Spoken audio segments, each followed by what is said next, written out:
오늘 우리에게 주시는 하나님 말씀 마태복음 10장 33절에서 42절의 말씀 우리 함께 읽도록 하겠습니다. 내가 세상에 화평을 주러 온 줄로 생각하지 말라.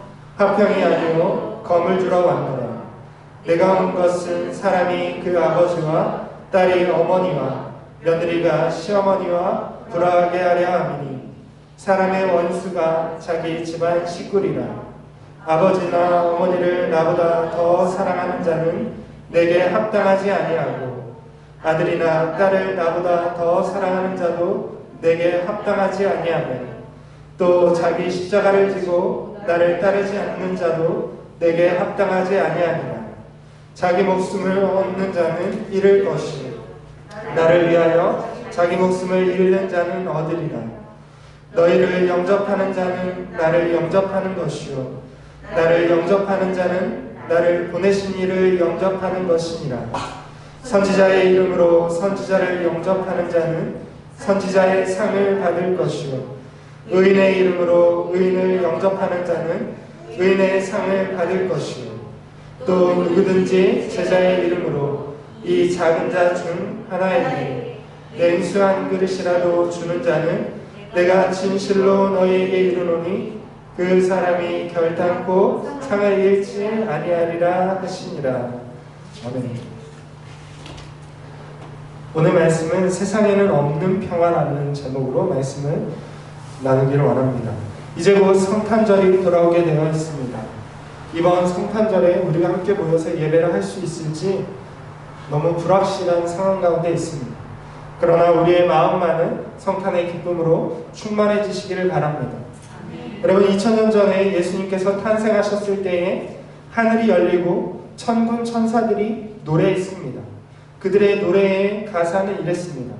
하나님께 영광이요 땅에서는 하나님이 기뻐하신 사람들 중에 평화로다. 여러분, 그렇습니다. 예수님이 탄생하셨을 때에 땅에서는 사람들 중에 평화라고 말씀하셨습니다. 왜냐하면 예수님께서는 이 땅에 평화를 주러 오신 평화의 왕이시기 때문에 그렇습니다. 그러나 예수님의 평화는 세상에는 없던 것이었습니다.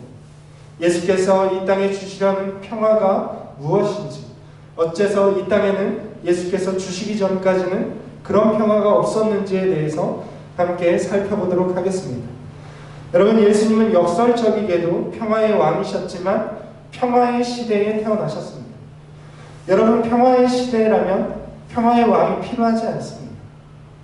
여러분, 평화의 시대에 평화의 왕은 필요하지 않죠.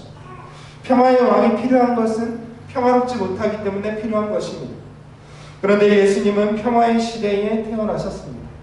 예수님이 태어나셨던 당시 그 시대의 평화는 로마에 있었습니다. 로마 황제는 평화의 시대를 열었습니다. 내란이 종식되고 폭동이 사라졌으며 법과 질서가 로마에 의해서 확립되었습니다. 그래서 역사가들은 그 시대를 팍스 로마라, 로마의 평화라고 불렀습니다. 그런데 여러분, 로마가 이룩한 평화는, 로마가 자랑했던 평화는 로마 시민들만을 위한 평화였습니다. 로마의 평화는 진정한 평화가 아니었습니다. 그들은 자기의 이룩한 평화를 자랑했지만 로마의 평화는 피로 물든 평화였습니다. 공평과 정의에 기초한 평화가 아니라 폭력에 의해서 빼앗고 유지된 평화였습니다. 그렇기 때문에 로마의 평화는 겨우 200년밖에는 유지되지 못했습니다. 반면에 예수님이 태어난 유대민족에게는 평화가 없었습니다. 유대인들은 평화를 정치적인 것으로 생각했습니다. 로마로부터 해방되는 것과 이스라엘 왕국을 세우는 것이 평화라고 생각을 했습니다. 로마의 지배를 받았던 유대인들은 평화를 갈망했습니다. 민족을 해방시키기 위해서, 이스라엘 민족을, 왕국을 세우기 위해서 유대인들은 로마를 대항해서 3차에 걸쳐서 반란을 일으켰습니다. 로마로부터 독립을 쟁취하는 일만이 평화를 이루는 것이라고 생각했습니다. 그러나 반란은 진압당하고 이스라엘 땅에서 쫓겨나 유랑하는 신세가 되고 말았습니다. 그런데 예수님은 바로 그 시대를 뚫고 평화의 왕으로 오셨습니다. 여러분, 예수님의 평화는 로마인들이나 유대인들이 생각했던 평화와는 전혀 다른 평화였습니다. 예수님은 오늘 본문에서 자기가 이 땅에 주러 온 평화에 대해서 설명하고 있습니다. 예수님이 우리에게 주시려는 평화는 정치적인 평화가 아닙니다. 사람들은 평화라고 생각할 때에 전쟁이 없는 상태, 정치적인 것이 평화라고 생각합니다. 그러나 예수님이 우리에게 주시려는 평화는 그러한 정치적인 평화가 아니라는 것입니다. 여러분, 예수님이 주시려는 평화가 무엇입니까? 예수님이 주시는 평화는 영적인 평화입니다. 사람들을 죄로부터 해방시키고 하나님 나라 백성으로 삼는 것이 예수께서 이루시려는 평화입니다. 예수께서 다스리시는 평화의 하나님의 나라입니다. 사람들은 불화의 원인을 다른 사람에게서 찾습니다. 사람들은 불화의 원인을 다른 민족에게서 찾습니다. 그래서 전쟁과 다툼을 통해서 평화를 쟁취하게 됩니다. 그러나 성경은 평화가 없는 까닭이 남에게 있는 것이 아니라, 사람에게 있는 것이 아니라 죄에 있다라고 말씀하고 있습니다. 모든 사람이 죄인 되었기 때문에 평화가 없다라고 말씀하고 있습니다. 이 평화는 무엇입니까? 사람이 하나님 앞에 죄를 지었기 때문에 하나님과 평화하지 못합니다. 이것이 진정한 평화 없는 인간의 실존입니다. 예수님은 바로 그러한 평화를 이루기 위해서 이 땅에 오셨습니다. 성경은 예수님이 십자가에서 화목제물로 죽으셨다라고 말합니다. 여러분, 화목제라는 것은 하나님과 사람 사이를 회복하기 위해서, 그 관계를 회복하기 위해 드리는 제사입니다.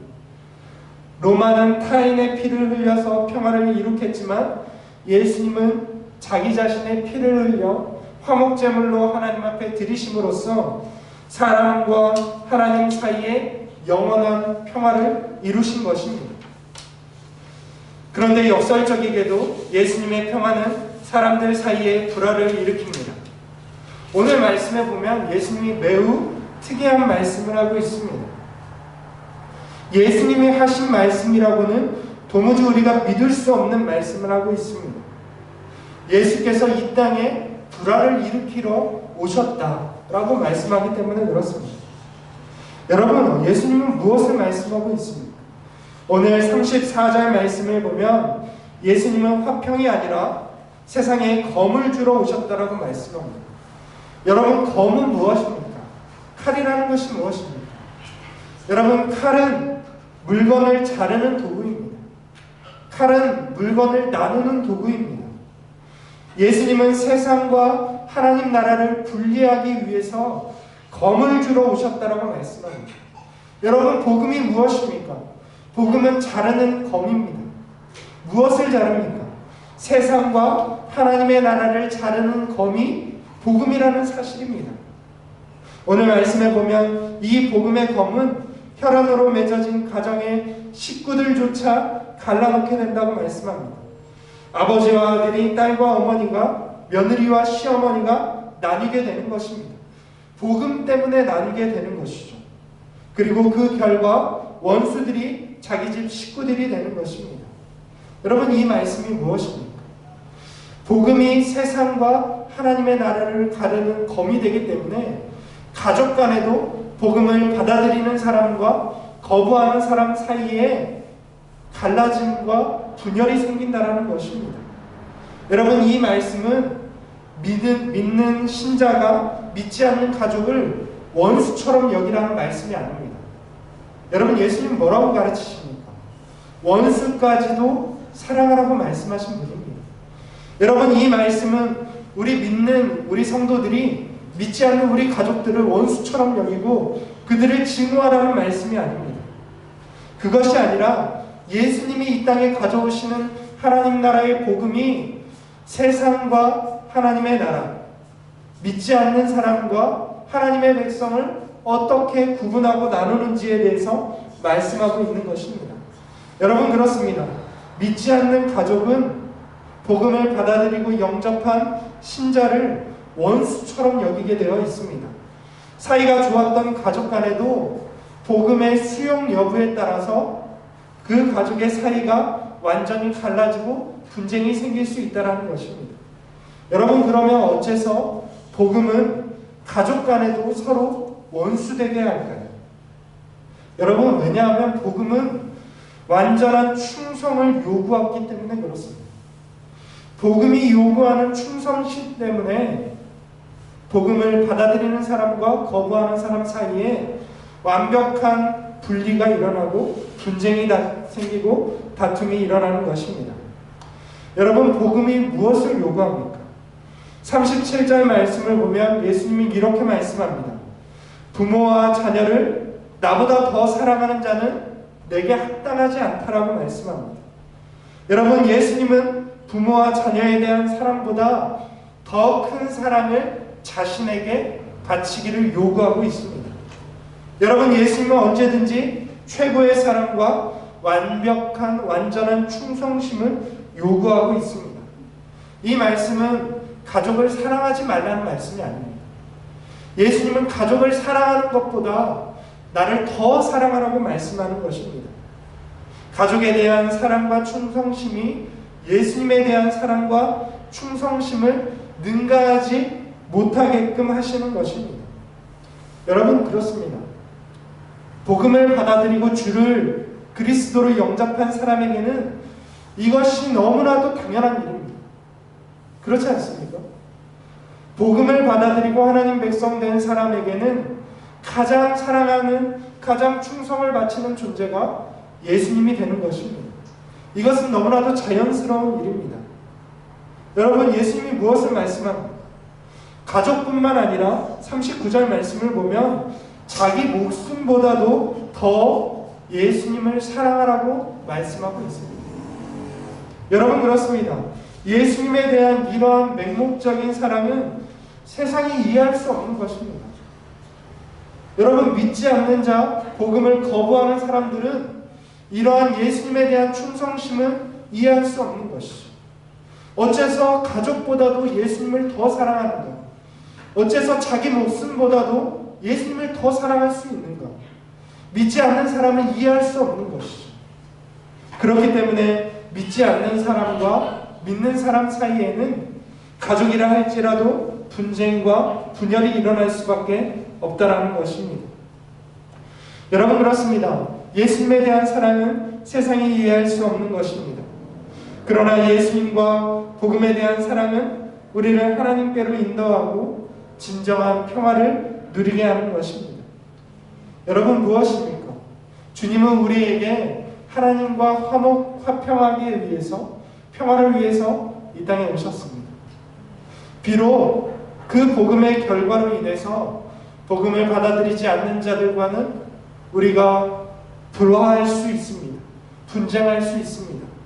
그러나 온전히 우리가 이 진정한 화평을 추구하게 될 때에, 우리가 그들을 또한 선으로서 대접하게 될 때에 온전히 이 땅 가운데에 하나님의 나라가 임재하고 하나님의 평화가 이루어질 줄로 믿습니다.